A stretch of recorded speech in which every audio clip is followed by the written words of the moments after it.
Bangladeshi documentary চলচ্চিত্র অ্যানিমিস of the flow ভারতের স্বনামধন্য ইন্টারন্যাশনাল ফোকলোর ফিল্ম ফেস্টিভ্যাল এর নবম আসরে অফিসিয়াল সিলেকশন অর্জন করেছে।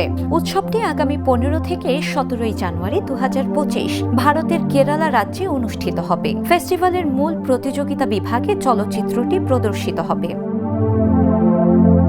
নির্মাতা নূরে আলম নির্ভীক পরিচালিত এই তথ্যচিত্রে বন্যা, ভারত বাংলাদেশ আন্তঃসীমান্ত নদী ব্যবস্থাপনা এবং পানি বন্টন আইনের সঠিক বাস্তবায়ন না থাকার কারণে বাংলাদেশের মানুষের জীবনে নেমে আসা ভয়াবহ বাস্তবতা তুলে ধরা হয়েছে। তথ্যভিত্তিক ও মানবিক দৃষ্টিভঙ্গিতে নির্মিত ছবিটি সীমান্ত নদীর রাজনীতির প্রভাব এবং সাধারণ মানুষের অসহায়তার করুণ চিত্র ফুটিয়ে তোলে। ডকুমেন্টারিটি নদী ভাঙন, বন্যা ও পানির ন্যায্য হিস্যার অভাবে ক্ষতিগ্রস্ত মানুষের জীবন সংগ্রামকে গভীরভাবে অনুসন্ধান করে। এতে উঠে এসেছে সীমান্ত নদী নিয়ে রাষ্ট্রীয় সিদ্ধান্তের প্রভাব কিভাবে সরাসরি সাধারণ মানুষের জীবন ও জীবিকাকে বিপর্যস্ত করে তোলে।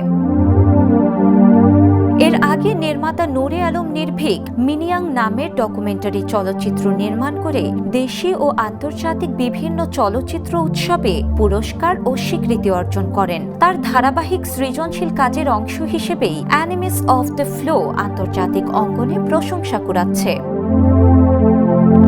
আন্তর্জাতিক এই চলচ্চিত্র উৎসবে নির্বাচিত হওয়াকে বাংলাদেশের ডকুমেন্টারি চলচ্চিত্রের জন্য একটি গুরুত্বপূর্ণ অর্জন হিসেবে দেখছেন সংশ্লিষ্টরা। তাদের মতে এই স্বীকৃতি বাংলাদেশের নদীকেন্দ্রিক বাস্তবতা ও পরিবেশগত সংকটকে বিশ্ব দরবারে আরও দৃশ্যমান করে তুলবে। Desk report, the news.